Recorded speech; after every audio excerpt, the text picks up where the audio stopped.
Got it. Hello, welcome everybody to our joint meetup in New Zealand and Australia. We've got Joe today with a Kanban case study on improve the process of, no, hang on, Joe, can you help me? What's the title again? Improve the process of process improvement? Yeah, it sounds a bit like Dr. Seuss, doesn't it? So I picked it. Yeah. And first of all, I'm really sorry to say that Dan can't be here. He was in hospital with his son today and he's stuck in traffic. He would have loved to join. I'm not sure if he's joining later, but that's why Chris is here today to help me a little bit with facilitating, because I will help Joe to share a screen, and Chris will also have an eye on the chat and on the people that are coming in. Thanks for that, Chris, for being very spontaneous. And we've got Joe here today, and Joe has done the KMP, Kanban Management Professional, with me. It's like 1 or 2 years ago now, I can't remember. So he does know his Kanban stuff, and he will show a case study today. And I'm super happy that we have the first case study, I think, that we are actually showing from our side of the world. And I hope we'll have more of those in the future. Joe, I think I'll hand over to you, and you'll say something about yourself anyway. And also maybe if you want to have people interrupt and ask questions, or if you want to handle them in the end or in the chat. Yeah, I'll talk all about that. There'll be some opportunities to interject along the way. Evening, everyone, wherever you are in the world. My name is Joe Auslander. Thank you for coming to this talk.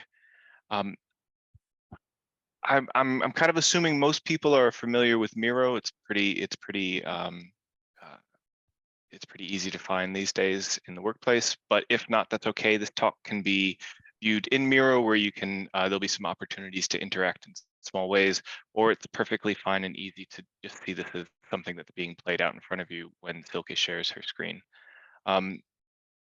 Silke, can you share your screen, and I'll share the link right now. Yes. If you guys, before you click on the link, if you watch Silke, she'll show you, they've changed some of their presentation mode software, so it works a little bit differently than it has in the past. So I just want to make sure everyone's up to speed. When you click the link, you will get... Let me see if I'm in the right tab. Yes, I am. Yep. So if you click, did you just click the link? I did, and it brought me straight here. So. All right, so what you should do is you should click the link, and it'll bring you to the board, and it'll give you a pop-up after a few minutes to ask you to join the presentation, and you should see a screen like Silke sees right there. I think we've done too much testing. Yeah, that's right. If it doesn't bring you to that, that's okay. Look in the upper right-hand corner of your screen. There should be a join button. I'll let everyone sign in who wants to sign in. Otherwise, you can watch the screen and join us with that. I'm going to go over some of the mechanisms and whatnot, and I'll use Silke's screen to show you, what you guys should have available in presentation mode, and how to control your experience from that. Then we'll hop into it. You can see more and more people joining the Miro board. Cursors flying around. I can see 12 so far. Yeah, so maybe that's the first thing we can do. If everyone looks at Silke's screen, Silke, could you right next to the leave button, there's like the little knobs. If you click on the preferences. Hang on.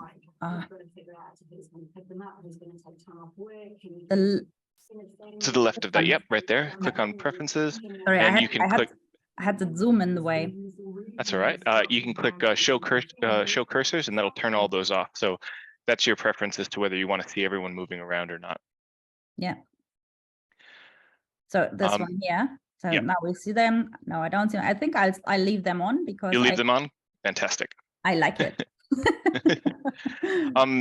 The other thing is if Silke's got like a little return to Joe button, that's because she's moved the screen a little bit. Can you click that button? Yep, right there. And that'll bring you to what I'm seeing. So I can drag the screen and move your view around. I can see some of them you guys are being dragged around with me. So you're following, that's great. some of the things at the bottom, the emojis, those are great. Feel free to click them at any time through, and I'll get the message loud and clear. When I ask a yes or no question, the yes, I'll understand it if you give me the thumbs up for the yes or the mind explodey for the no. Yep, fantastic. And then everything else is just up for fun. There is one point where we vote, pretty easy. We'll cover that when we get there. Otherwise, that's about all we need to do. There is one other thing though I should say is, Silke, could you put your name in the sticky that says mutare me, which is Latin for change me? One sec, Joe. There was just Tamsin in the chat, and I think we have to. I'll share it again, Rob, for you. Share it again. Because he just joined. And then Tamsin, do you mean should I switch off the cursors? Oh yeah. Or would you like to know that how you do that? For those who are just viewing, it's really hard to see. So I think it's probably if you could turn it off, that would be. Yeah, if you could turn it off, please. Sorry. No worries. They kind of look like fruit flies just flying around, don't they? Yeah. Yep, done. Fantastic. And can you see the pink sticky on the lower left-hand corner of the square? Can you click on that and type your name in, Silke, please? And so if you'll notice when she's changed that, as soon as you interact with the board and change something on the board, most of it's locked down, but some of it isn't, it pops up the return to Joe button. So if I change the view right now, she doesn't follow me. She has her own. So if you click the return to Joe button again, please. Now she shares my view. You can see it move. So as I'm going through the presentation, I'll try to remember to let you know we've changed slides. If you find that what you're seeing doesn't match up to what I'm talking about, maybe just look for that little blue button and it should bring you to where we're at. Give me a yes or a no as to whether you feel comfortable with the controls on Miro so far. Lots of thumbs up. Get a heart. Wow. An extra thumbs up. All right, great. So then oh, fire. Fires. Nice. I love it. All right, then let's just hop in. So make sure that you've got that follow Joe button pressed and let's get on. So we'll start at the basics. I'll just introduce myself. My name is Joe. That's me and my family on the left. I'm the guy with the beard. That's my best friend Dexter, and that's my wife Sky. Who you don't see in the picture is our soon-to-be born daughter in June. Quite excited about that. I live in Auckland, New Zealand. In my spare time, sometimes I work on a little podcast called Jacob with my friend Jakob, who's here today. Hey, Jakob. It's a podcast about agile life and monkeys. You can find it on pretty much most, if not all, platforms that you get a podcast from. Look it up if you're interested. I'm originally from the US. A lot of people ask if I'm from Canada. I think they're just trying to be polite. I grew up in South Florida, and I've moved to New Zealand in 2009.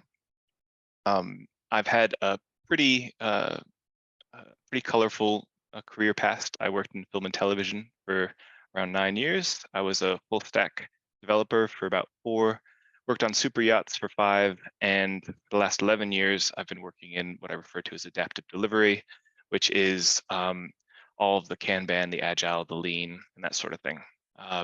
Currently, I work at a company called Expert 360 with my friend Chris, who's here, and we head up a really small part of their Engage platform called Attain, and our goal is to help create skills that sustain after we're gone. So we go in, we help people in delivery or teams create new skill sets, and then we leave, and hopefully they continue with those skills and flourish. And today's story is those examples. So what is this talk all about? Well, I think first and foremost, it's a team's journey to own their own service. It's a little bit about how I work. We'll be talking about that, but really more than that, it's looking at the team's journey and how I work through a Kanban lens. And I try to help you out with that through giving you some tips and insights, through some storytelling, and I have some visual aids as well. But also, an important part of this is how you understand what I'm saying. So if you don't get what I've said, or I've said something confusing, please stop me, put your hand up right in the chat. Happy to clarify, but there's also time for us to ask questions about certain things that I talk about. It is a little bit time boxed because we do only have so much time, but I've timed this out before and it takes about an hour to an hour 10, so we should have enough time for Q&A at the end. All right. What I hope you'll take away is how much time it actually takes to get a team to self-manage and then be able to sustain those new skill sets, and how Kanban principles and practices actually get applied. You'll also get a PDF of all the slides, even the ones that we don't cover, and you'll understand that statement a little bit. But you'll get the whole pack at the end with all the links and everything. One thing I want to note and just sort of keep in the back of your mind is when I went on this journey with this service and these people, I didn't really use words like agile, lean, or Kanban much, if really at all, when working on the engagement. If I did use them, I didn't use them as like authority or best practices or mindset anchors at all. I use them to if they'd ask, what would an agile team do, or what would a Kanban team, or what? Sometimes they would ask me what is best practice, and I might give them an example of something that we would be taught. And then if it was the same thing that we were learning, we could compare it that way. If it wasn't, I would explain why.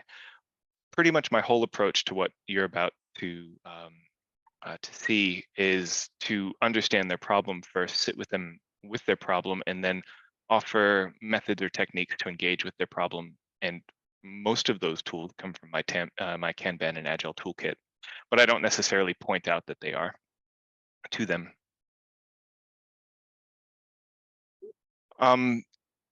So to start us off, I want to set the stage a little bit. A client, which was an Australian bank, had come to us at Expert 360 and said, hey, we want you to set up our process improvement practice / service, and we want you to refine their approach to process improvement. Now, I've done process improvement in the past, but I wouldn't consider myself a deep subject matter expert in it. But so I said, okay, well, tell us more. What does that mean? And they wanted us to reduce the time it took to design and implement a new process in the business. They thought they wanted me to teach the PI people new techniques. And when I say PI, I mean process improvement. They wanted me to help them with their identity within the business, because they were being mistaken for not process improvement people. They also wanted the way that they worked to align with their new way of working, because they were in the process of tying up an agile transformation at the time. They wanted the team to be able to forecast and plan in 3-month blocks, because that would align with quarterly planning. And they wanted the team to be able to easily communicate their capacity and demand to stakeholders, so that they could reasonably set what could be done in any given period of time. See the little guy with the surprise face? You'll see a lot of him around. These represent little principles or practices that I bring into these moments, in the past, and they're things that I'm thinking of at the time. So when I first start talking to a client and they start offering solutions, which is very normal, I don't really take their first solution too literally. I do take it very seriously though, but I really see it as an expression of their problem in their language. And so I treat it as an invitation to learn more and to clarify about, like, what is their intention when they say they want me to do this, or they want the solution to look like this. Okay, I'm going to move to the next slide. You should see the assessment slide. Now, before I dive into what we learned in the assessment and how we did the assessment, I want to take this opportunity to just show you my intent behind the design of these slides, because you'll see this format again and again. First, I want you to notice the timeline. This is the timeline of which I worked with the team from July to December of 2022. And then underneath the months, we have the different stages that I went through to help them become a self-managing and sustaining team. You'll see a little indicator, like above assessment in the corner, indicating that we're actually in this part of the timeline, and above that you'll see how many weeks we took to do that. Also, you might notice these little colorful CP1, CP2, CP3, KP2, KP4. Those refer to the key on the upper right-hand corner where we have the Kanban change principles and the Kanban practices. For anyone who's not familiar with those, they're suggested approaches. You'll learn them in the Kanban courses on how to approach change. I find them very useful. And then the Kanban practices, for anyone who's ever looked up Kanban on the internet, I'm sure you've run into at least some of these things, which is visualize, limit work in progress, manage flow, and so on. The numbers that we have under each of the practices and principles correspond to whether it's a KP2 or KP1, CP1. So CP1 means that if I put it there, it means that I was starting with what they did now. KP2 would mean that I was limiting their work in progress. Sometimes it's not the team doing it. Sometimes it's me doing it and demonstrating this behavior for them before I even teach it, as I'm doing in the assessment here. I'm probably not going to harp on these in my talk, but as I'm telling you the story through these notes that I have, if I've put a change principle or Kanban practice next to something I'm talking about and you don't understand the association, feel free to ask or raise your hand, and I'm happy to explain it. The other thing that you'll notice is the surprising principles and change that sort of goes from the talk that I had before around.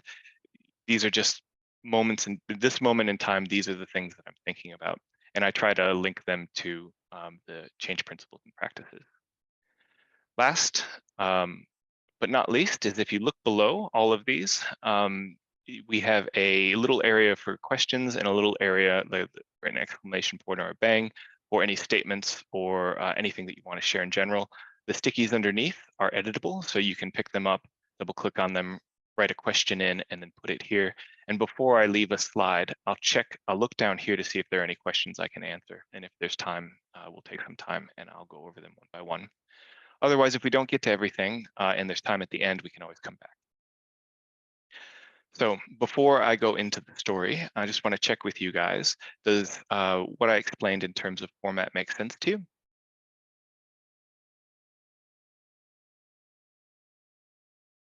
Fire, good. Okay. Fires and thumbs up. Fires and thumbs up, cool. All right, well, then we shall continue. So the assessment. So we, at this point in the story, we talked to the client.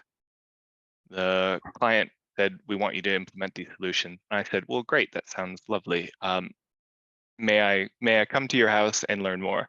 And so flew to Australia and I met these amazing people. And it was, our technique is pretty fluid. I just sat down with a lot of people, asked a lot of questions, drew a lot of pictures on whiteboards, and asked more questions, made some bold statements, got reactions, and so on. And from that process, what we got were sort of three categories. One was things we wanted to work on. The second one was things that we wanted to leverage and encourage. So things that existed already that we didn't want to lose and we wanted to sort of dial up. And then the third one were things we wouldn't focus on. And we'll cover that in a minute. And then from that, we got on the right, the three things that we thought we could help them with. And I'll dive into that in a minute. Let's start with things we wanted to work on. Just give you a little bit of a profile of where they're at. Got some sound in the background.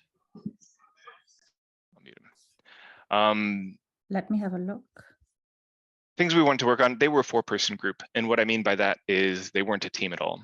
They did have a common skill set and they did know each other real well, but they weren't cohesive. It was partly because they were used to being part of a project framework. They hadn't really been taught, or they hadn't been encouraged to be self-managing at that point. So they were independent within a project framework, but they had a project manager and a change manager and other people helping to coordinate everything around them. They didn't really use any delivery or workflow metrics in their practices. They did not have any explicit team practices. They did have implicit team practices, but they didn't have any explicit team practices to say, we normally do this when. They were more associated with CRM maintenance than process improvement. And this was the identity thing that they had wanted me to address, because when they were using their process improvement skills, they were doing them for the, I think it was Microsoft Dynamics is what they had. they were applying those process skills into Microsoft Dynamics. They were known as the team that helps maintain and makes changes in the CRM, not necessarily as a process improvement service that can help in more areas outside of that tool. They didn't have a service catalog, so it was very difficult for them to explain to stakeholders consistently about what they could offer. Through some research I did, we discovered they had 33 work items in progress, and that number was rising. So 4 people, 33 work items in progress.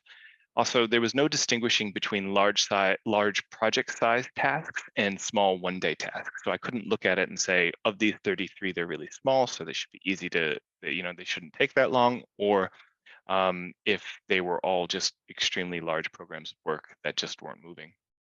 You just couldn't tell by looking at it. We did figure out that their average throughput was around 5 tasks a week. And their backlog size was increasing by 5.5 a week. So their WIP was increasing faster than they could resolve. The lead time per task was between 30 and 250 days. And so what that means is as soon as they started a task, it could take anywhere from a month to almost a year to complete that task on average. And it kind of was closer to the 250 than it was to 30. And because of this, because the WIP was so high and the lead time was so long, there was a lot of churn, there was a lot of interrupts, and because of that, the forecasting was kind of just complete guesswork. It was really hard to determine. You couldn't go to one piece of work and say, when will that be done? But it wasn't all bad news. In fact, there was some really good news. 2 of the 4 people had significant process improvement experience. One had worked at Toyota, was a 6 Sigma black belt. She's amazing. There wasn't really a lot in terms of process improvement subject matter expertise that I could teach her. So that was good. It was great to have someone with that level of skill on the team. And as analysts, they really appreciated documenting and being explicit, which was good because we would be being very explicit in the future. The good news is that they hadn't really been using it to track work, but they had been logging their work in MS Planner for over a year, which is how I was able to get that they had 33 in progress, so forth. They wanted to work together more. That was a really positive aspect to the engagement. So we didn't have to convince them to do that. They just, anything that we could provide that helped them do that, they embraced. They also wanted to lower their context switching. So that was a problem I could sit next to them with and help them with. So that also made it much easier. They had really good relationships with business partners, which would come into play later and was really important if their service was going to be successful in the business. And then the 3 really big ones from an engagement standpoint that helped a lot was they were willing to invest 8 hours a week working with me, and the sponsor, who was their manager's manager, was willing to let them. So they would still continue to work on the work they knew they had to do, but basically 1 day a week they got to work with me. We split that up over the week, so it wasn't a full day, but that was really powerful. That helped a lot. And also the sponsor was willing to review progress every week with me, particularly in the beginning. And that really helped take her on the journey and help her understand what the needs were, because there was a lot of change that needed to happen. And it was all pretty new to her as well. The things we wouldn't focus on, my experience in the past is, this is probably the most important bit for setting up an engagement for me, because anyone who's ever tried to help one thing in an organization inevitably pulls on that string and it's attached to something else, and then it's attached to something else. And so there are some things in the organization that were outside of the scope of what I thought was productive to address for the original request. One of the hardest things to do is to figure out where those lie. And so what I tend to do is, one of my surprising practices is I don't negotiate change in areas of the business that my sponsor cannot directly make a decision about. Most people say they can influence things, and that's great. We can talk about how to do that. But if my sponsor, if the person that's paying for me to help them with something, if they can't directly say, I can change this because that, I have the authority in the space to do that, we probably say, let's not promise that change. Let's instead create practices to help mitigate whatever pressure is coming from that area of the business you don't have direct control over. And so they had 4 big things that stood out. They had conflicting incentives within the within the enterprise for ownership of process. So that what that meant is an enterprise process would cover multiple business units. They would all have to participate in it to get one complete user experience. But who owns the process? And because of that, they'd have different levels of maintenance, training, and a lot of the confusion that came from that came back to the team. There was also high attrition at that time in the business, which limited induction and training on standard operating procedures for new hires. So let's say I've got some people that work on a process that we had set up. We're the process improvement people. A lot of those people leave. Managers rehire into that position quickly. They get them on the process, but they don't train them. The process degrades because people aren't using it correctly. We get called in last minute to train them, and that becomes an emergency that we have to address. And so that becomes what we call a meteor. It just comes out of the sky and hits us, and it makes it really hard for us to plan our work. There was also unclear accountability for the continued maintenance of the process. So this was 4 people. They weren't going to be able to maintain the process for the whole business. And that hadn't actually been worked out yet. So that was something that was in constant debate. And I didn't think that we would probably fix that in the time I had. And then the other thing was for large processes to exist, they kind of require a certain amount of stability, or at least an investment to support them being dynamic. And so they didn't really have a lot of enterprise stability at the time because they had 7 major enterprise change initiatives at once. And what that means is titles were changing, business units, structures were changing. So large processes that existed across those things, people that were responsible for them in the beginning, they might have a different role. They might be switching departments. So there was a lot of change that didn't support a lot of large process improvement sort of actions or initiatives. So from looking at those 3 things, we adapted what we were asked to do to saying we could help with. We think that we could help them with their problem by focusing on 3 things. One is helping the service manager and supporting them. Helping the service create practices that they could maintain, and then through those 2 things, helping them to create a future state and be able to plan forward. Now, this looks a lot different to what they originally asked us for, but through the interviews and discovering how they talked about their process sort of in their own language, we were able to connect those. So, for instance, this one here, where they said they wanted to reduce the time it took to design and implement a new process. We would be happy to do that, but the problem is they didn't have any method, at that point of even tracking how long it took to design and implement a new process. So before we could start to promise that we could do it in less time, we had to first create the skill for the team to be able to track it meaningfully. And so that's where it comes back to creating practices that create transparency and allow them to make better decisions. So we weren't against doing this, but we could only do that meaningfully if we were actually tracking and had some sort of baseline to compare to.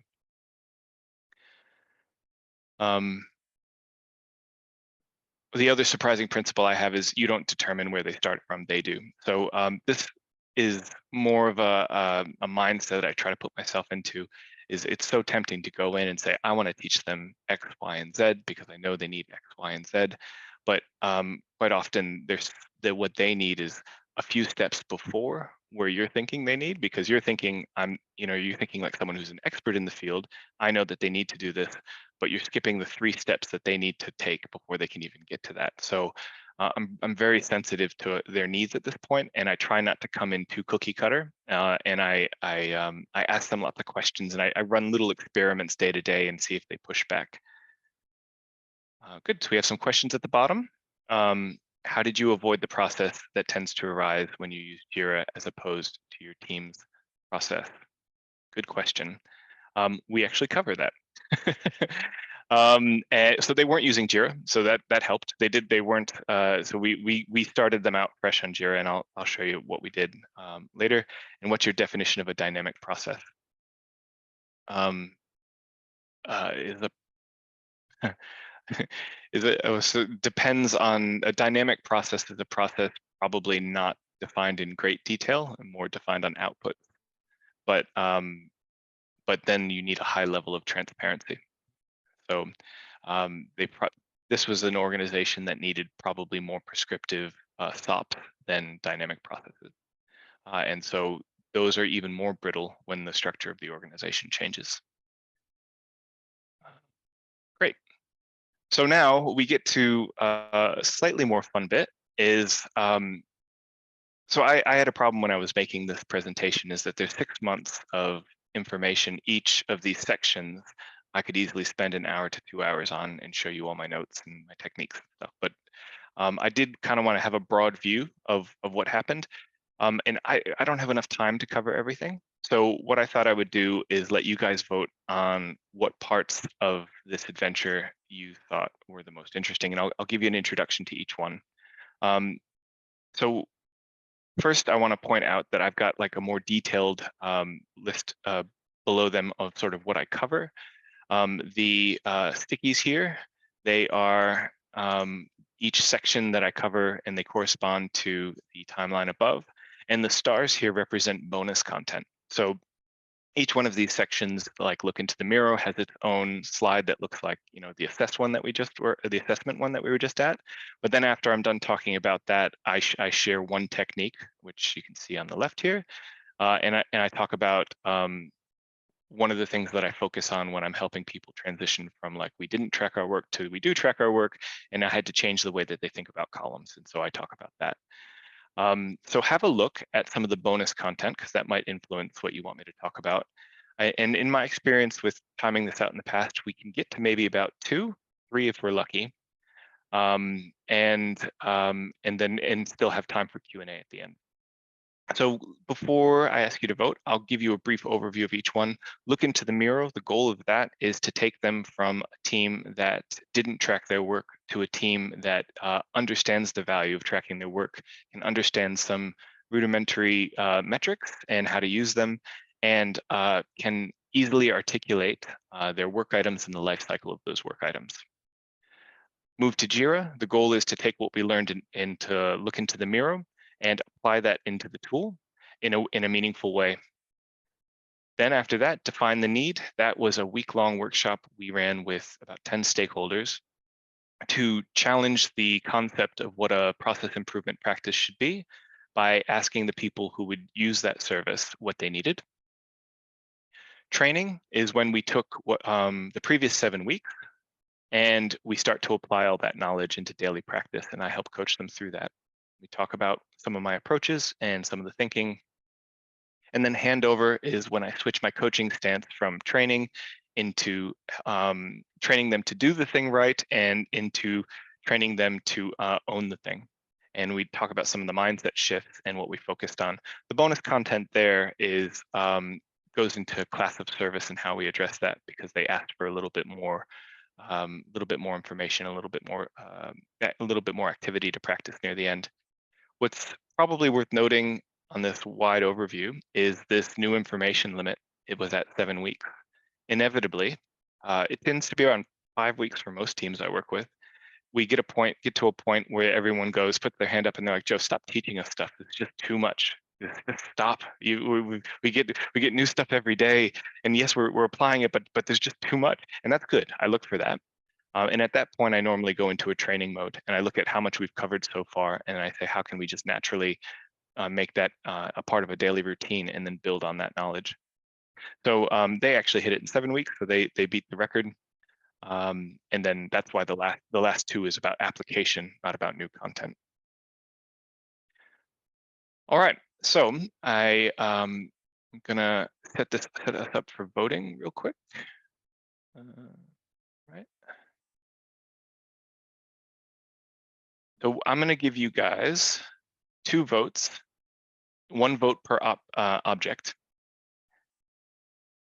And the way you vote is, I'm going to start. So can you hit the join voting button? Thank you. You'll see the little pluses. You just click on the plus and that'll be a vote. And if you want to take your vote back, you can just put your mouse over that number and then hit the minus and get that vote back. When you're done voting, let me know. And I'm watching you guys vote now. Now everybody knows what I voted for. Haha. There are no bonus points for following Silke. Be your own person.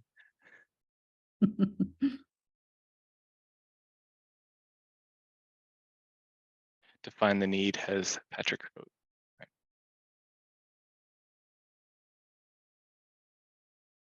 You want to look at every one of them. We'll see what we can I'm get not to. surprised that that about Patrick's choice actually. Cool. Let's see if that can be a bonus if that isn't voted in already. You guys will get all of these slides. So this is what I meant where even if we don't cover them, you'll still get them because they'll be in the PDF and you'll be able to look over the notes as well. And if you have questions about them, you can always reach out to me on LinkedIn and I'm happy to answer any questions afterwards. All right, so I see 15 voted. I'm going to say end for all. We'll see the results.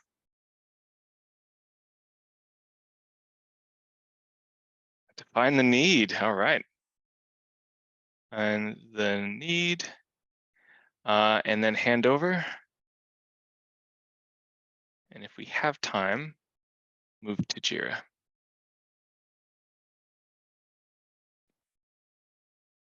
Great.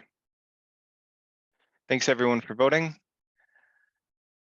All right, if you want to, you can click the Return to Joe button and I will take us to define the need.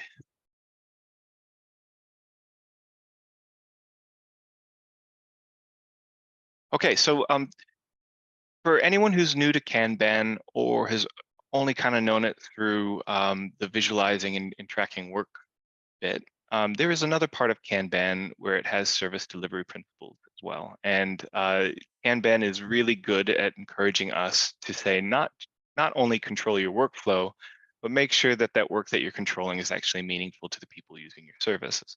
So that's what this week is all about.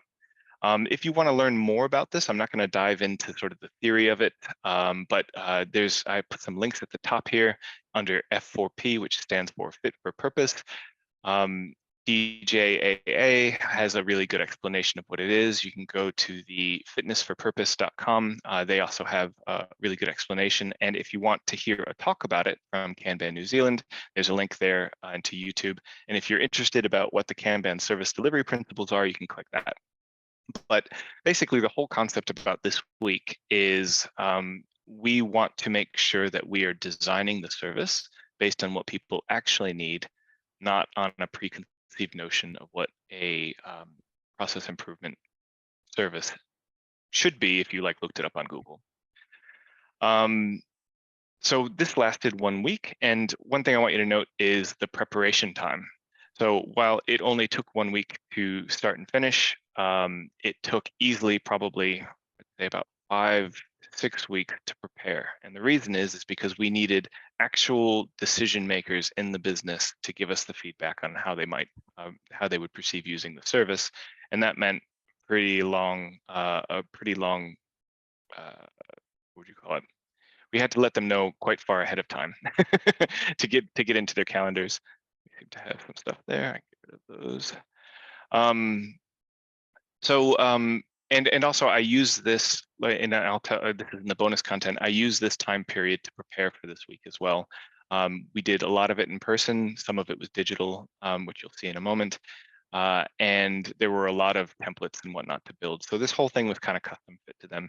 The concept was it was kind of stock standard workshop, but it had to be tweaked to meet their particular needs. So what did we do?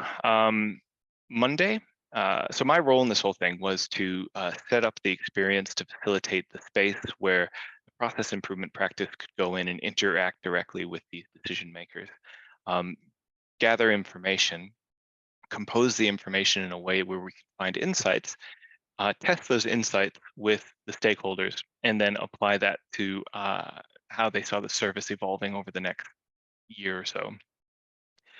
So on Monday, I spent the whole time with the PI practice training them how to do interviews because it wasn't going to be me doing it. They were the ones that were going to be sitting at the tables. So I told them about the process we were going to do, which I'll go over with you in a minute, and then how to ask questions. And we were looking for very specific things from these conversations. On Tuesday, that was in person, and they were kind enough to provide a space, and so we got everyone in one space. We had 2 tables, 5 stakeholders at each one, 2 process improvement people at each table. And what they did was, if you follow my, can you follow my view, Silke? Can you hit the return to Joe? Thank you. Have you guys heard of, give me a thumbs up or an explodey head, if you've heard of the exercise called draw toast? Okay, some people, okay, some explodey heads, that's good. Nice. So draw toast, look it up. It's a great way of getting people to talk about expectations or how they think things are going to plan out or do plan out. And all the exercise starts with asking people to say, how do you make toast?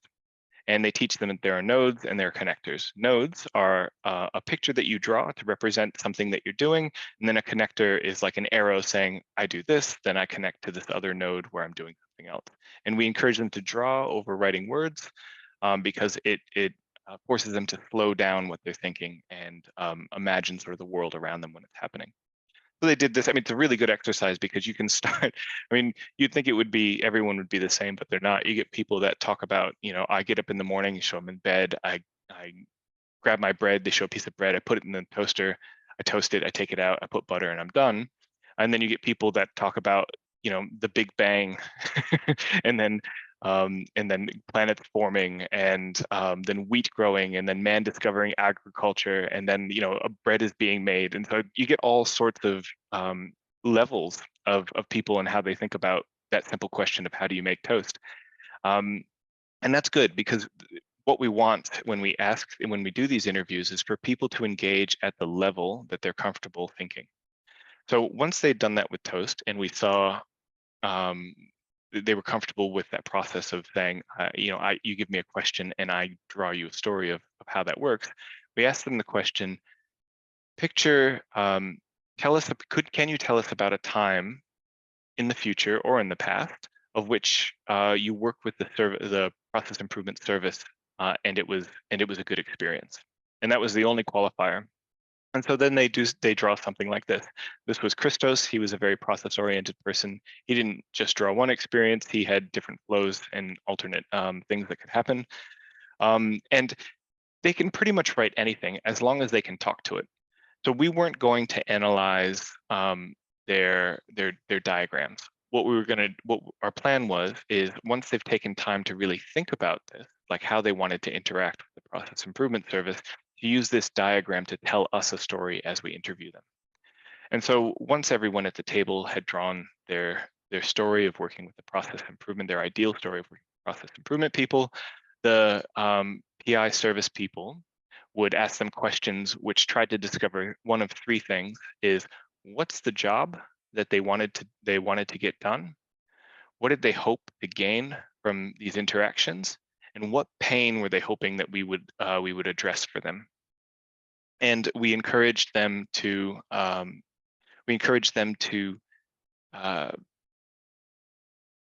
really try to capture their words, not just what they interpreted, because that was really important. We wanted to capture it in their language.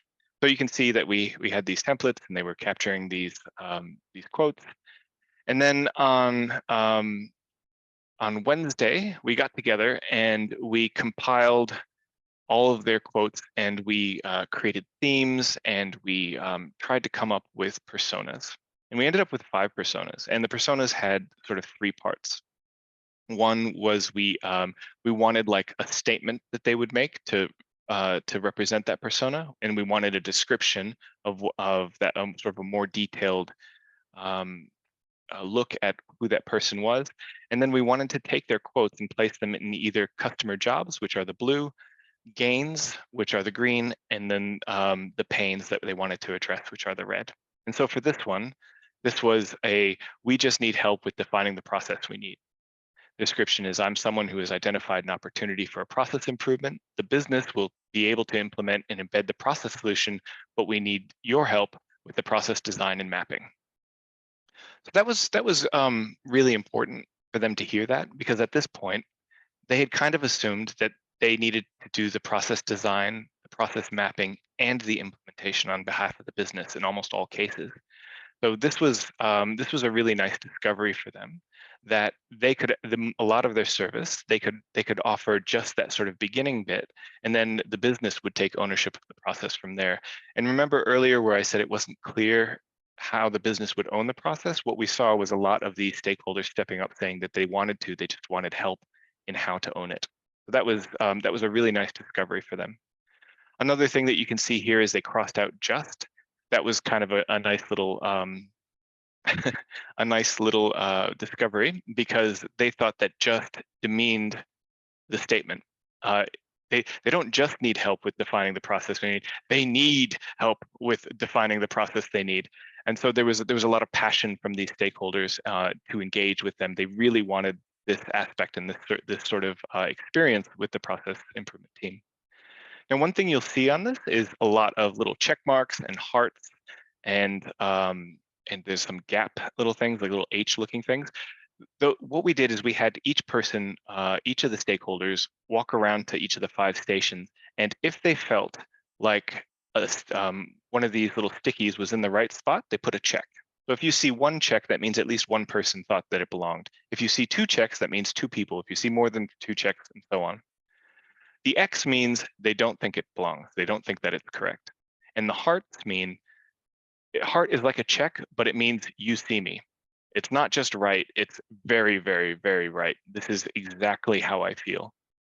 So what we did is we asked them those questions, and we sort of validated, or basically challenged with our stakeholders on Thursday what we thought about what we heard.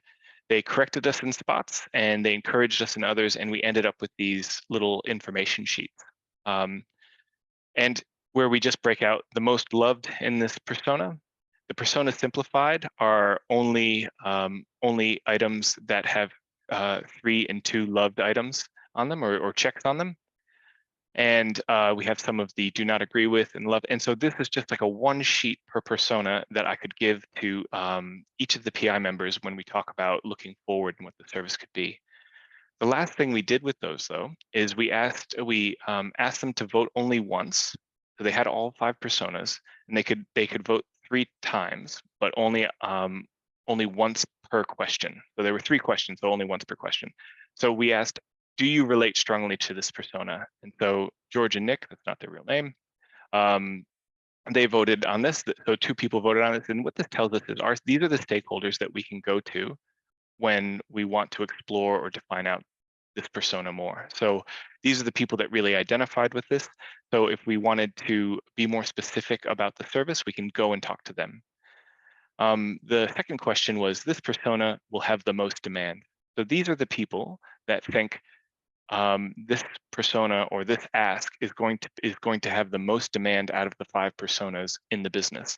Now, they might not be the people, but that means that these people know, or at least have an idea of where in the business people will want this service. So again, we can follow up with that and talk to them about that.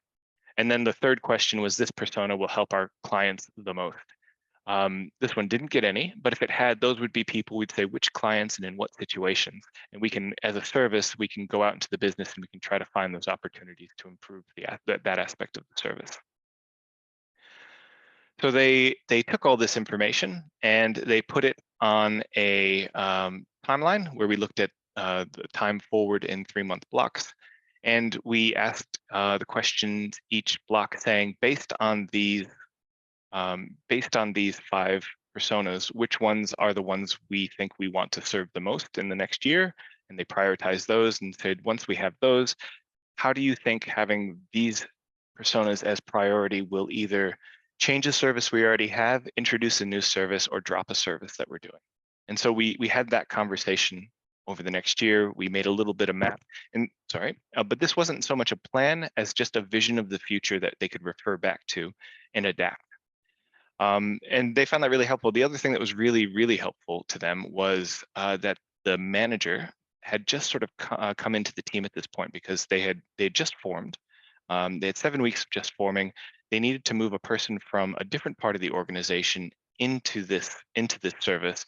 And this was the point at which that lady, she had the opportunity to sit with the team 100%.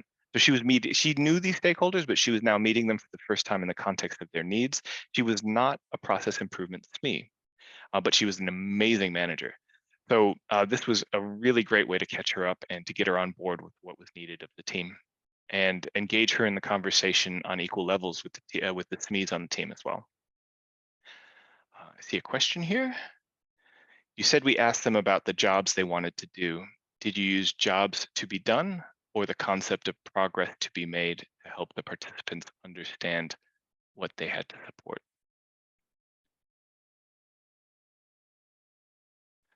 Jobs they wanted done was what we were focusing on. We didn't ask them explicitly, what job do you want to be done? Oh, Tasman, was this your question? Tamsin, sorry. Oh, no, sorry. Sorry. Yeah, so I introduced the format to say, so if you guys are familiar with Strategizer, it's the jobs that they want done. And so we were kind of focusing on that. And this was just the first bit. I also left them with a complete guide on how to reproduce that week with templates and everything so they could run it themselves. I told them this shouldn't be a one-off. You should be finding ways to engage with your stakeholders at least once a quarter. This is a very heavy-handed way to do it, but it was kind of a launch, so it was worth the investment.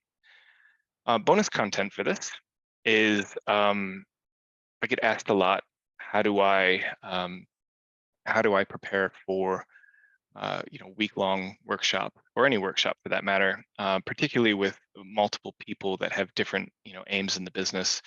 How do I make sure or try to make sure that they run smoothly, particularly if I've never done them before? And so I had a mentor at the time. For anyone who knows a guy named Peter Allen in our area, he's brilliant. He's got a pretty significant amount of process improvement experience, and he's also an amazing design thinker. And he introduced me to the 7 Ps framework. So you can see the link here. And you can look it up, 7 Ps framework in game storming. If you look up 7 Ps, you will find 7 Ps for any and all, anything from like investing to marketing to developing products to just the one I'm talking about is the game storming one. And basically it's purpose, people, product, process, preparation, pitfalls, and practical concerns. Now I changed product to produce because we weren't creating a product, but we were going to produce something at each step. And what I used is this concept of the 7 Ps to create an outline of intent. And if anyone's familiar with the term prototype, it's like a prototype, but it's even like a step before. It's an extremely lightweight experiment to get feedback really early with the least amount of effort. And what this was a method for me to get our participants' imagination involved and to be able to picture what my intent was and give me feedback right away. And you can see that I only have 6 cards here. The one I left out was practical concerns. I wasn't an expert at their environment or their culture. So I really needed the people that were going to show up and the people that were going to help me run it to give me the practical concerns. So I used the 7 Ps as a prototype to engage with them very early. And then after the 7 Ps, and I sort of had a list of the practical concerns, I created an agenda and I got feedback on the agenda. And then from that, I also made templates. And then at that point, everyone kind of knew what they were getting into more or less. And so when they showed up on the day, everyone understood their roles and what was expected of them. So that's a little bit of my process. Next up is handover. So to explain handover, I'm going to have to give you a little bit of backstory. So we're jumping from define the need to handover. In Look into the Mirror, they didn't have any experience at all with managing their work in a formal way. So what we had done was take all of their work in MS, well, not all their work, the work that they were initially working on in MS Planner. We created a space in Miro where they could track it going through a series of steps from start to finish. And we had them talk about that on a weekly basis. And so it kind of like a really lightweight planning and review sort of ceremonies, and then like a little bit of a check-in in the middle. And all we were doing is becoming comfortable, becoming aware of our work. While we were having those conversations, I was running workshops underneath it, and where I helped them switch from a task-based way of writing their tasks to an outcome-based way of writing their tasks. So rather than just saying, I'm doing something, tell me why you're doing it. And we also identified what their work items were. which was an exercise I ran with them. And once we figured that out, we defined what their life cycle was for each of the work items and how big they thought they would be, like what are the SLAs for them, how long did they think they would take. And then we took those life cycles and we mapped them to what Jira could provide. So then by that time when we got to Jira, I didn't really have to do anything other than teach them how to use Jira in the same way that they had been using Miro. One of the things I also did in Miro is I manually did metrics for them, but we included those in conversations quite regularly, and we used it as a way to imagine what was happening. After we had moved to Jira, it only took about 2 weeks to get them to a point where they could do more or less of what they were doing in Miro. We did the define the need, which I talked to you about. And at this point, their brain was full. We have so much information, Joe. We just need to start using it, which was great. So we went into a training mode, and what we did is we moved from 1 week learning iterations to 2 week iterations, where we're not just planning a week now, we're planning 2 weeks. We're doing a review, which basically is reviewing the plan. So what actually happened versus what was the plan. We're taking the difference between the two, applying it to learning, looking at metrics in the retros. And none of these things are particularly Kanban, by the way. These are probably sound more Scrum to you. But it's a nice little learning cycle that you can use to get just to help build awareness. We went through training. I think we started identifying the different work types in Jira. They started taking more. They started running a lot of the plannings themselves. And at this point, we get to the handover. So in the handover, by the time we got to the handover, they were already running all of their practices. But I was still assisting. I was still present.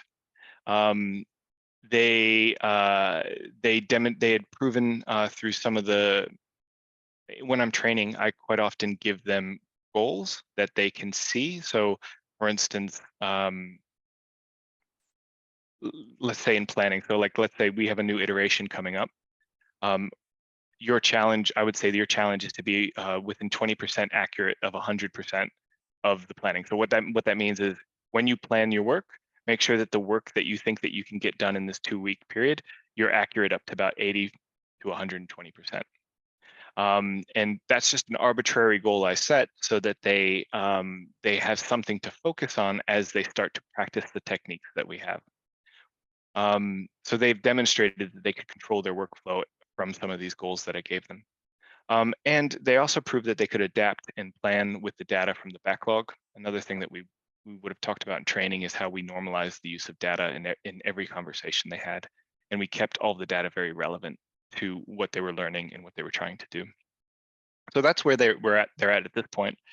For me, switching from training to handover, it was very important to create a clear plan for how I was going to let go of the practices with the team. And so I didn't just, it wasn't the first weekend and I'm like, yep, hands off, I'm not doing anything. It was more like, what do you feel most confident with that you can have me let go of? And they would say like planning or the sync or whatever.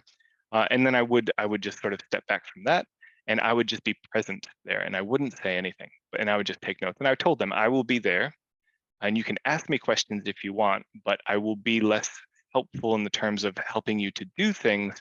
And I will just be encouraging you to own so I can explore the questions with you, but I won't be giving you answers. And so you can do that without telling them. I found giving them a notice of you're going to change your stance a little bit makes the transition a bit more meaningful, and it lets them focus on themselves and let them build their own confidence. They know that that's something they have to work on at that point. I also focused on following up after observations over injecting insights in the moment. So in the training, quite often if I see someone doing something that doesn't make sense to me, I would interject and say, explain to me your reasoning for doing that. Not because they're doing it wrong per se, but because I want to understand that they're actually doing it knowingly. And so we would have these conversations quite a lot in training, and I had to stop doing that when I went to handover. So instead, what I did was, if they did something, I would take a note and we would just let it play out as if I wasn't there. And then afterwards, I might catch up with that person and say, you did something really interesting and it played out in an amazing way that I never could have predicted. Congratulations, you taught me something. Or did that have the result that you wanted? No, it didn't. Oh, it's interesting. So how do you think that's going to play out? And so I'm sort of I'm playing the voice in their head of someone who now owns this responsibility. So I'm saying you should notice these things. They are something that are either creating an opportunity or potentially debt in the future that you're going to have to own. So I changed my sort of how I interject myself. So I stay out of the events and I follow up afterwards. And I also made sure to give them weekly updates on how I thought they were owning, not performing their service. And so that's a slight change, but it's powerful. And it wasn't formal either. I would say at least once a week, I needed to make a comment to the team and to individuals on how I saw them growing in ownership of their service. And then the last bit isn't a technique so much as they had asked for a scheme to help prioritize work in the last few weeks. And so I said I'd be happy to help on the condition that they agree to co-design the scheme and how they would implement it and support it after I left. So now I'm asking them to kind of play my role a little bit, saying we've been through this, we've learned something new, we've trained it, and hand over. I'm not going to be here for very much longer, so I need to know that you guys can do that as well. Any questions before we move on? So we have two bonus contents on this one, and they don't have to do with the handover so much as what we covered in the with the new information they asked for, which is around class of service. I always run into this with clients where they're like, we want to prioritize better. And I don't always know what they mean. I think I probably know what they mean, but I don't always know what they mean. And I needed, before we did class of service with them, I needed to cover sort of 3 general areas of priorities, of prioritization, so that they understood what we were dealing with. First is enterprise priorities, and that's trying to answer the question, what should we work on to help the company meet its goals this quarter? And we see that often with OKRs, where the enterprise has some OKRs which are linked to business units that have OKRs, which are linked to teams that have OKRs. And that kind of manifests itself. If I'm a team and I've got like 10 features in my backlog and we do our OKRs, we apply those, we look at our backlog and we say, what of these features actually helps those OKRs? And if we have 4 of those features, I might say, okay, so these are the 4 features that would help this OKR in the next quarter. We might want to consider those over the other one. So, yep. Sorry, I think people are starting to drop off. I think maybe we could, if you can, get into the Q&A space, so that those that are still here can get the content, and then we just have questions and answers. That would be amazing. Okay, I can wrap it up. Probably worth, has somebody been cutting and pasting things? Inevitably. Sorry for interrupting. Just because you just asked if anybody has questions, I thought I'd just give you a heads up. Yeah, I'll just wrap up and then we can go to Q&A. So their journey from July to December, there were lots of changes in performance and backlog. Performance being things that they could perform and do. Backlog being how they treated the backlog and the content of it. The things I highlighted are the things that stood out the most. They went from majority of their work starting and finishing within 30 to 200 days to being able to start and finish within 14 days. They were capable of planning 2 to 5 days for 1 to 2 pieces of work with about a 60 to 80% degree of accuracy, to being able to plan 8 to 10 pieces of work over 2 weeks with an accuracy of 70 to 80%. So the accuracy demonstrates more their ability to control and predict than it does to say that they were. The accuracy itself wasn't a goal; it was an indicator of control. In July, they didn't really have any way to differentiate or track different types of work in their service. And by December, they had many different vectors on how to define a piece of work, from service type to the origin of the work, whether it was part of a bigger piece of work or not, whether it was helping other squads, or whether it came from a request. And then they also had class of service. And so they could use all of these different ways of looking at the work to get insights onto what they were focusing on and what was influencing them. And then also in July, when they started a piece of work, new piece of work, often it came from a very loud person with a lot of authority. And so they would stop what they were doing and work on that. By December, they still had the loud requests, but they were able to make informed decisions and negotiate whether it was the right thing to do to start that work at that moment, or put it or find a place to put it in the scheme that made more sense and not affect the things they were already working on. The biggest change in the backlog for them was they went from being expected to do these really highly complex, large process change initiatives to looking at any request that and measuring it over likelihood of success. And so what that ended up being is smaller pieces of work in more targeted, very supported parts of the business. And last, before we get into Q&A, is where are they now? So the big question is, did they sustain? So about 5 months after training, they're still planning, still reviewing, still improving. I talked to the team last week. Manager has just been heard saying, I'm not finding this data useful anymore, which is amazing because of course it's not. That was the data that we used to train them. They will inevitably need new data to represent their new problems. They're sharing their work rather than just starting new work. So they're working a little bit less as independent streams. The manager was heard, what aren't we going to do in planning? So she could use the data and see that they anticipated on doing more work than was possible. So she was encouraging them to lower the lever to say, we need to do less to maintain the flow. And because the team is managing their work pretty much independently, she's able to go out into the business and educate the business on how best to interact with the service and learn more about the business needs. So she doesn't have to hover and be over all of that. They're still having very self-aware conversations and improving every 2 weeks. And right now they're working at scoping epics.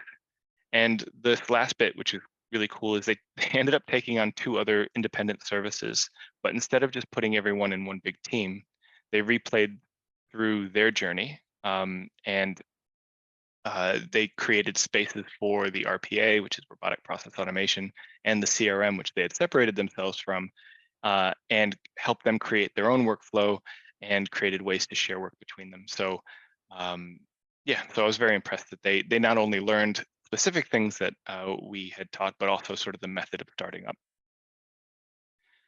All right. Happy to take questions. Would you like people to unmute and just shout out? Yeah, I'm fine with that. And I can reference anything that I have in terms of slides. Otherwise, I'll just talk to it. Mm.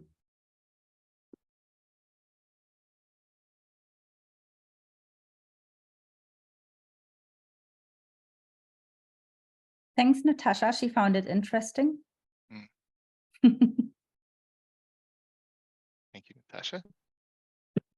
Joe, I wouldn't mind if you could go back. One thing really stuck out to me, and that was when you said you had to change in the handover bit from coaching them to do it better to coaching them to owning their struggle.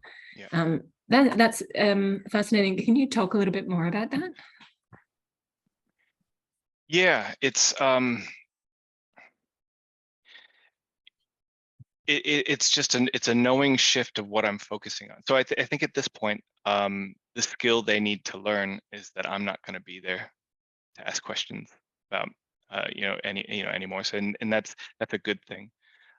In fact, when I talked to the team last week, they said that they really had to resist the urge to reach out to me in January when they came back after holidays, because they would ask, what would Joe do? What would Joe do?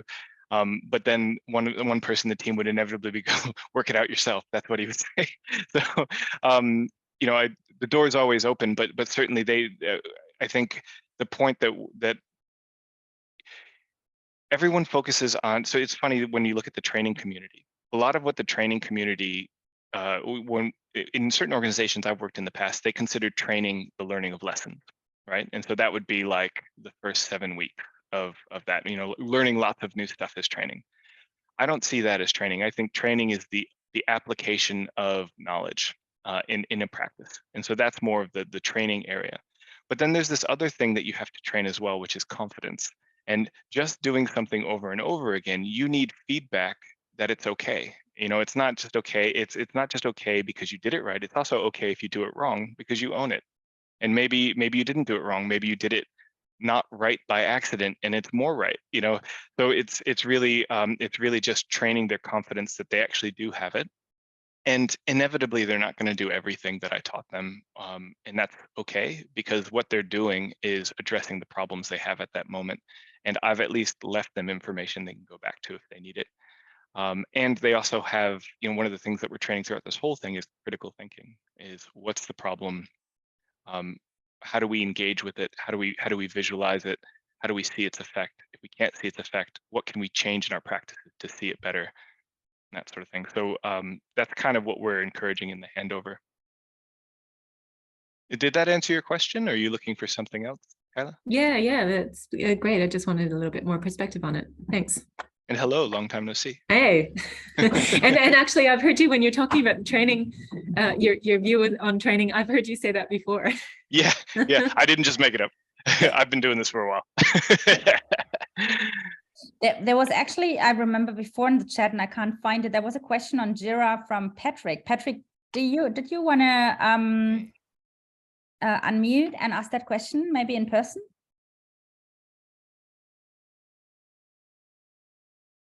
Hello. Yep, sure. I just turned the camera off because I'm drinking my, Thursday night glass of red wine. You can Excellent. totally have that glass of wine with the camera on if you like. Yeah, no, I actually just poked that question in as it came up during the chat, but I was just asking, when you're mapping. I was talking to Becky this afternoon about doing Kanban, how to handle Kanban work inside Jira, and the idea of how you represent a piece of work. So I was just wondering whether you said when you pop them into Jira, is that a one-to-one piece of work type to issue type, or are you just labeling it? Right. Because there's a bunch of different ways to slice and dice, right? Yep. So before I directly answer that question, probably one of the biggest mistakes that I see that practitioners make is that they interview the team. They figure it out on behalf of the team. They set up the Jira environment, and then they give people Jira, and everyone's like, "What do we do with it?" And there's a step that's missed, which is you actually really need to sit down and co-design. So you can probably analyze their needs much faster than they can. There's no doubt about that. And you probably are making all the right decisions, in theory for them and how to set up the environment for them. But the problem is they haven't, you're good at this. You do it in your head real quick, but they haven't actually been on that journey. So a team, if they've never done it before, really needs to sit down with this concept that they have work items. They don't just have tasks that they do. They have very specific work items that should or should not belong in their service. And they need to sit down and have those conversations. Very long. It takes a long time to get to these outputs. They ended up with 7 different ones. So process improvement, process enhancement, audit, monitoring, reporting, document governance, capability.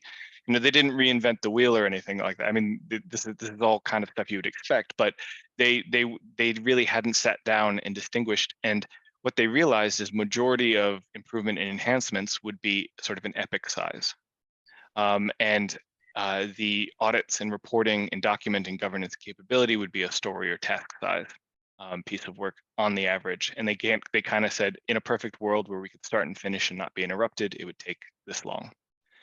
So that was the first question we had. And that process to even get there took 6 to 8 hours of a couple sessions, like a couple 1 to 2 hour sessions, where first I had to introduce them to the concept of what a work item was. Then we had to explore all the different possibilities of what they could be, and we grouped them down, and then we created sort of a language for them, and then they ended up there. Then the next step was I needed to, we did go over sort of, what is the process of each one of these? And then we said, what are the common themes? And then what I did is we created a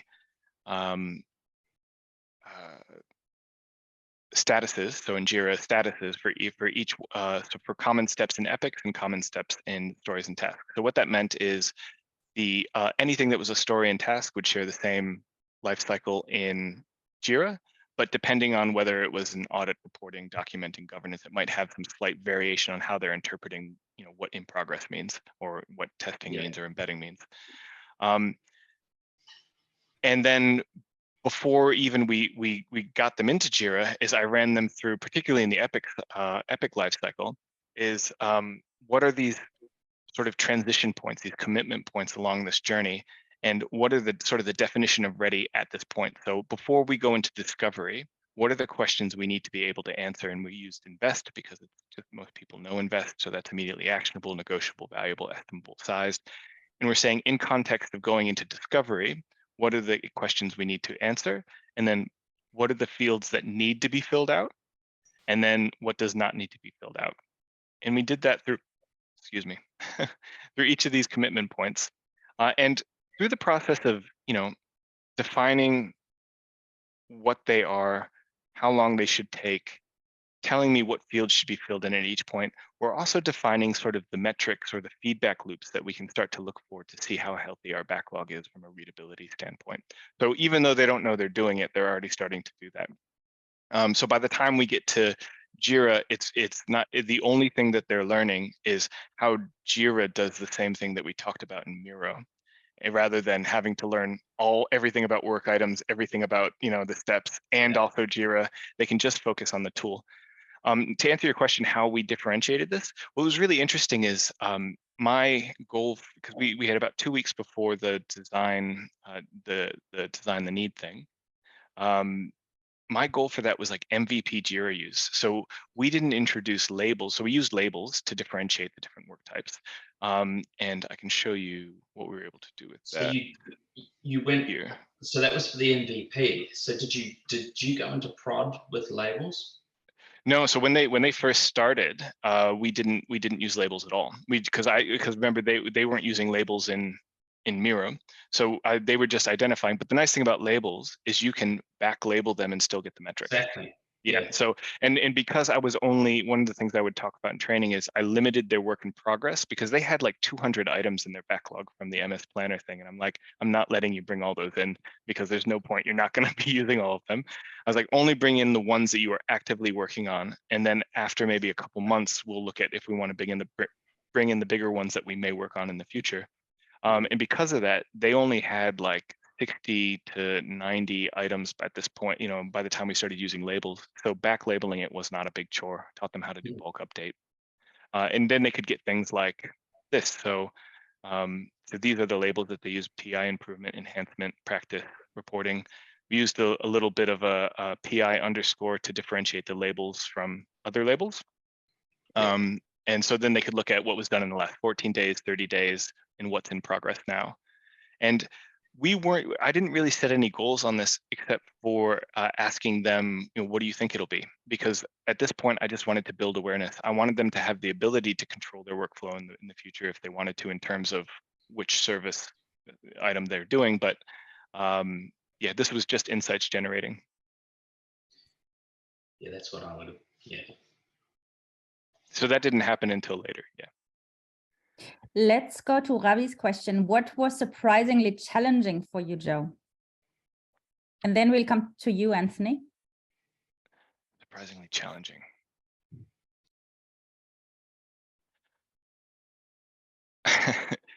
So, more of a personally challenging bit is I didn't really want to use Jira for the metrics at all.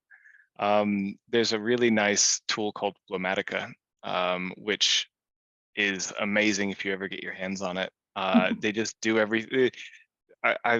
We actually started designing a lot of in Expert 360, a lot of what Flowmatica does, and then we discovered Flowmatica, and we're like, it just makes more sense to use their product.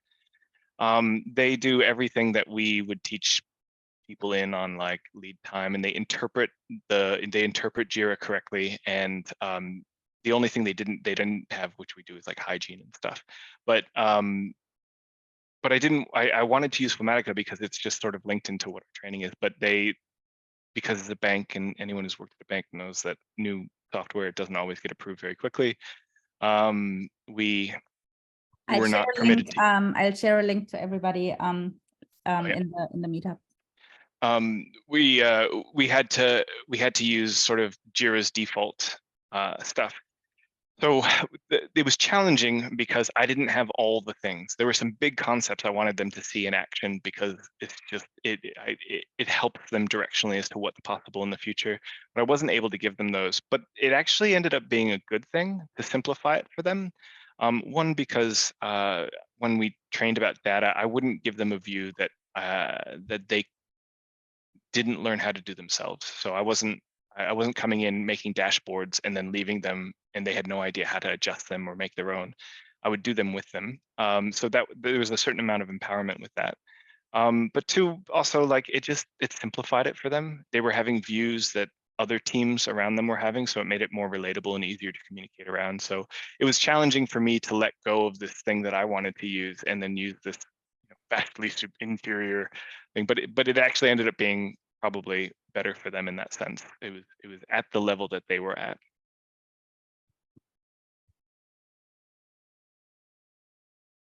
Does that answer your question, Ravi, if you're still here?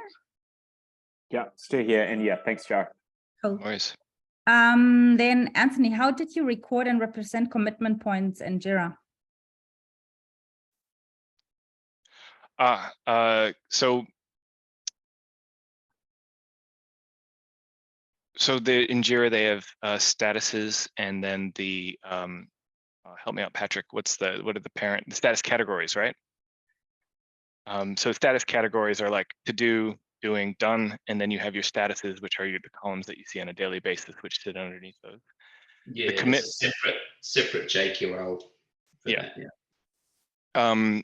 So we focus primarily on the status categories. So what we were concerned most with were as soon as something goes into progress, you want to do everything that you can do to finish it as quickly as possible with the best quality. And so we would track any statuses under those and their journey to done. And so the major commitment point was that. That said, in terms of like the example we had in the Epic, I do have examples here. The one thing we were able to do in Jira is you can measure time in a status.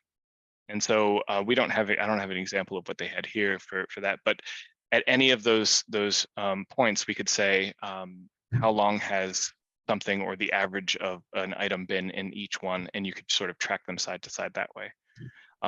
The other thing that you could do is you could say, we could write queries to say, if this is in this static and this field isn't filled out, and the field that they had said that they expect to fill out, we could create a list of saying like, these are things that you need to look at and get up to date, because maybe they're either in the wrong column, or you haven't filled it out, or maybe you've skipped a step and it's not actually as ready as you think it is. But they didn't really need that level, but that's what you can do with the data. I don't know if that helps you with your question. So you hadn't gone to a level with any stuff on the upstream Kanban stuff, because that's where Jira really lets you down. No, so you're talking about more of the systems view. So they were, interestingly enough, the whole agile Kanban transformation thing was happening a lot in technology. And they pulled me in specifically to help them set up the service. And it sort of sat outside of technology. By the time we were done, we probably had the most mature, consistent backlog out of the whole organization. And it kind of, in many ways, it became a model for, unfortunately, for one of the other ones. So if you're going to do this upstream thing, or like look where origin of work comes and work sharing and all that other stuff, which is great, you really need everyone to have a certain level of consistency on how they share work across, and that just wasn't present in the organization. But they could do origin of work, which was good. So they had, we created a JSM pipeline, so people could email a request in. The request would become a work item in their backlog linked to that person. They could work on that work item and through the comments communicate with them. And then that request would inevitably become a type of service work item that they would like prioritize with everything else in the future. So they had ways of looking at origin of request, but they didn't have it for like big picture stuff. We did do a sharing of work scheme. So how do we how do we capture the work that we're doing for other people's backlogs, and how do we show impact that way? But it's not as elegant as you're suggesting the upstream work. No. And that's just because their environment wasn't ready for it at that point. Would have been nice. Do you have a tool that you like, a digital tool that you like that works well with upstream visualization and tracking? I have not found it yet. So fair enough. Yeah, me neither. I mean, upstream visualization. Well, I mean, all the tools that Kanban University is recommending are pretty good, right? Like Kanbanize, Kanban Zone, and Digity Swift Kanban. I'd highly recommend those. Oh, cool. I was talking to, is it Becky this afternoon? Yeah. So she's got the plugin for Jira for much better visualization. But she was actually saying, on top of that, she was saying that Kanbanize just kicks everything else out of the room, you know, for that. We're talking specifically about upstream. It's my favorite too, but I'm also looking into Kanban Zone at the moment, just to understand, because I think all of them have their pros and cons, and I like to understand what's the customer's need and what might suit the best. But Kanban Zone is definitely pretty, I really like it. Yeah. Any other questions? One thing I will say about tools is it helps to have a favorite, but also if you expect to go to multiple clients, to be pretty flexible and to learn as many as you can. You're always going to have limits. Well, I've always run into limits with tools, and knowing how to help the team get what they need with the limits that they have is a really valuable skill set for them. So I used to be very anti-Jira, and I've learned to love it because I've learned my own method to help them find something valuable in it. So I don't think it's the best tool out there. I do think it's very much out there. So it definitely pays to learn what it can do and where its limits are. Same thing with Azure DevOps. Got its pluses and minuses. If you can get a organization to use Kanban, what is it called, Silke? The tool that you were talking about. I was just on the chat checking if there are more questions. Sorry, multitasking. The Kanbanize or Swift. Oh yeah. Kanbanize, Kanban Zone, Jira or Teams Swift Agile. Yeah. I'll share those links too. Yeah. But I mean, that's also one of the reasons I normally, if I can, start in a design manual mode with something like Miro or Realboard, because it's really the thing that helps the transition into the digital mode is kind of making it a little bit tangible at first. I found it really helped the adoption heaps. Very good. Thank you so much, everybody. I think we've run out of questions, people dropping off. It's becoming darker in New Zealand here. And I guess next month, when we've got Popcorn Flow, which will be really interesting because it actually attacks the 6th practice that we are not talking so much. And I was really interested to have a talk about that because it's a bit under the shadow sometimes. I think we will actually be in the dark next month. Sorry to say that. We're definitely hitting winter. So thank you so much, Joe. Also, Chris in his absence now. Sorry, Dan wasn't able to be here for private reasons today. He normally is co-facilitating that with me. And it's great that Chris was able to hop in. And because it today was definitely the most multitasking I've ever done during one of these events. Because I'm also always doing some screenshots to put it on LinkedIn afterwards and all these kind of things. So thank you so much, everybody, for being here, supporting Joe, supporting our community. And I think I'll see some of you definitely next week at Agile on the Beach. Looking forward to seeing some in person for the first time. And if you like to hang out quickly, you can. I just stop the recording now. If I find the right button.